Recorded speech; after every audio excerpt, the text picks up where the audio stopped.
Friends, இது lot of maths channel. இந்த சேனலில் மேத்ஸ் ஷார்ட்கட் அண்ட் இம்பார்ட்டன்ட் கொஸ்டின்ஸ்லாம் பார்த்துக்கிட்டு இருக்கோம். இப்போ நம்ம பலகோணம் பற்றிய முக்கிய குறிப்புகள் பார்க்க போகிறோம்.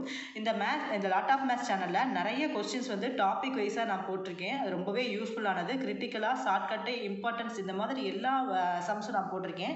அதை பார்க்காதவங்க லாட் ஆஃப் மேத்ஸோட பிளேலிஸ்ட்டில் போய் பாருங்கள். உங்களுக்கு டாபிக் வைஸாக இருக்கும், ஹெட்டிங் வைஸாக இருக்கும். அந்த ஹெட்டிங்கில் போய் நீங்கள் நிறைய சம்ஸ் கலெக்ட் பண்ணிக்கலாம். இப்போ நம்ம சம்ஸ் கால்குலேட் பண்ணுற மாதிரி இருக்க சம் மட்டும் நம்ம கான்சன்ட்ரேட் பண்ணால் பத்தாது. இந்த மாதிரி கான்செப்ட் வைஸாக இருக்கிறதையும் நம்ம பண்ணணும். அதாவது பலகோணம் அப்படின்னா நம்மளுக்கு நல்லா தெரியும். அதாவது 3 அல்லது 3க்கு மேற்பட்ட பக்கங்களை கொண்ட கோணங்கள் ஒரு அமைப்புக்கு பேர் தான் பலகோணம் அப்படின்னு சொல்லுவோம்.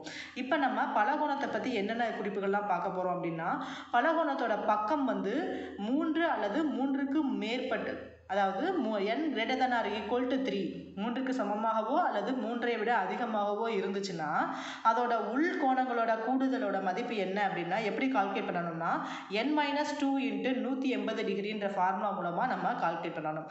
அதாவது ஒரு பலகோணத்தோட பக்கம் 5 அப்படின்னு கொடுத்தாங்கன்னா n-க்கு பதிலாக 5ன்னு போட்டு அது n-2, அதாவது n-2 அது 5 - 2 3 × 180 அதை மல்டிப்ளை பண்ணும்போது நம்ம உட்கோணங்களோட கூடுதல் கிடைக்குது.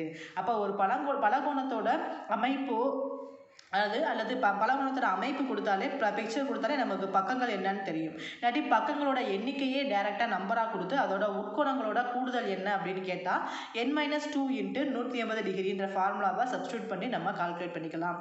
செகண்ட் கொஸ்டின் பார்க்கலாம். ஒழுங்கு பலகோணத்திற்கு ஒவ்வொரு உள்கோணங்களின் மதிப்பு n-2/n × 180 டிகிரி அப்படின்னு சொல்கிறாங்க. ஒழுங்கு பலகோணம்னா என்ன அப்படின்னா, அந்த பலகோணத்தோட ஒவ்வொரு பக்கங்களும் சம மதிப்புடைய இருக்கணும். சம அளவுடையதாக இருந்துச்சுன்னா அது ஒழுங்கு பலகோணம் சொல்லுவாங்க. அப்போ ஒவ்வொரு உள்கோணத்தோட அந்த ஒழுங்கு பலகோணத்தோட அந்த பலகோணம் எத்தனை நம்பர் வேணாலும் இருக்கலாம். அப்போ ஒவ்வொரு உள்கோணத்தோட மதிப்பை எப்படி கால்குலேட் பண்ணணும், அந்த எண்ணுக்கு பதிலாக அந்த பக்கங்களோட எண்ணிக்கையை போட்டு n-2/n × 180 டிகிரி அப்படின்ற ஃபார்முலா மூலமாக நம்ம கால்குலேட் பண்ணிக்கலாம். இதே இது வெளிக்கோண மதிப்பை கண்டுபிடிக்கிறதுக்கு 360 டிகிரி /10n அப்படின்ற ஒரு ஃபார்முலாவில் நம்ம வெளிக்கோண மதிப்பை கண்டுபிடிச்சிடலாம். அப்போ ஒழுங்கு பலகோணத்தில் உள்கோணம் மற்றும் வெளிக்கோணத்தை இந்த ஃபார்முலா மூலமாக நம்ம ஈஸியாக கண்டுபிடிச்சிடலாம். இந்த மாதிரி கொஸ்டின்ஸ்லாம் புதுசு. நம்ம இதை வேகன்சியை குறைக்கணும் அந்த மாதிரி இருந்துச்சுன்னா நம்ம கிரிட்டிக்கலாக கேட்கும்போது இந்த மாதிரி கொஸ்டின்ஸ்லாம் நம்ம கேட்க சான்ஸ் இருக்குது. அதனால் இதை கான்சன்ட்ரேட் பண்ணி படிங்க. இப்போ நம்ம குவிவு பலகோணத்தின் பக்கங்களை நீட்டுவதால் உண்டாகும் வெளிக்கோணங்களோட கூடுதல் 360 டிகிரி அப்படின்னு சொல்லுவோம்.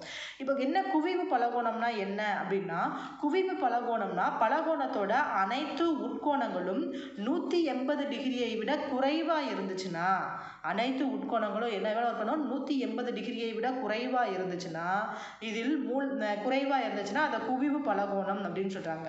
இந்த கோணத்தில் மூலை விட்டங்கள் பலகோணங்களுக்கு உள்ளேயே அமையும் அப்படின்னு சொல்கிறாங்க.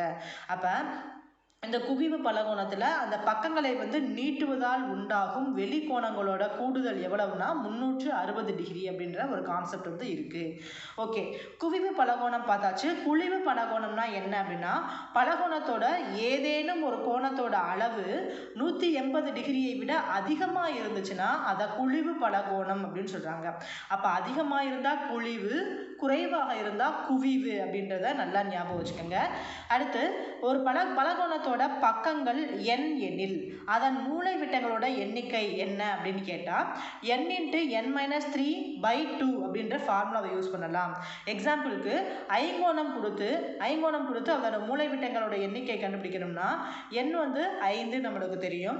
அப்போ பல ஐங்கோணத்துக்கு எத்தனை பக்கங்கள் இருக்குது, 5 பக்கங்கள். அப்போ 5 × 5 - 3/2, அப்போ 5 × 2/2, அப்போ 10/2 = 5. அப்போ ஐங்கோணத்தோட மூலை விட்டங்களோட எண்ணிக்கை 5. இது பூராமே நான் 9th புக்லேருந்து எடுத்திருக்கேன், அதை தான் நான் குறிப்பிட்டிருக்கேன்.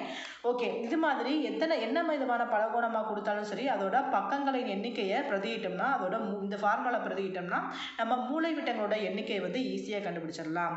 இதுதான் பலகோணத்தை பற்றிய குறிப்புகள், முக்கியமான குறிப்புகள். இந்த வீடியோ உங்களுக்கு யூஸ்ஃபுல்லாக இருக்கா அப்படின்றத கமெண்ட்டில் சொல்லுங்கள். யூஸ்ஃபுல்லாக இருந்துச்சுன்னா கண்டிப்பாக லைக் பண்ணுங்கள். உங்கள் ஃப்ரெண்ட்ஸ் யாராச்சும் கவர்மெண்ட் எக்ஸாம்ஸ்க்கு படிக்கிறாங்க அவங்களுக்கு கண்டிப்பாக ஷேர் பண்ணுங்கள். அவங்களுக்கு ரொம்ப யூஸ்ஃபுல்லாக இருக்கும்.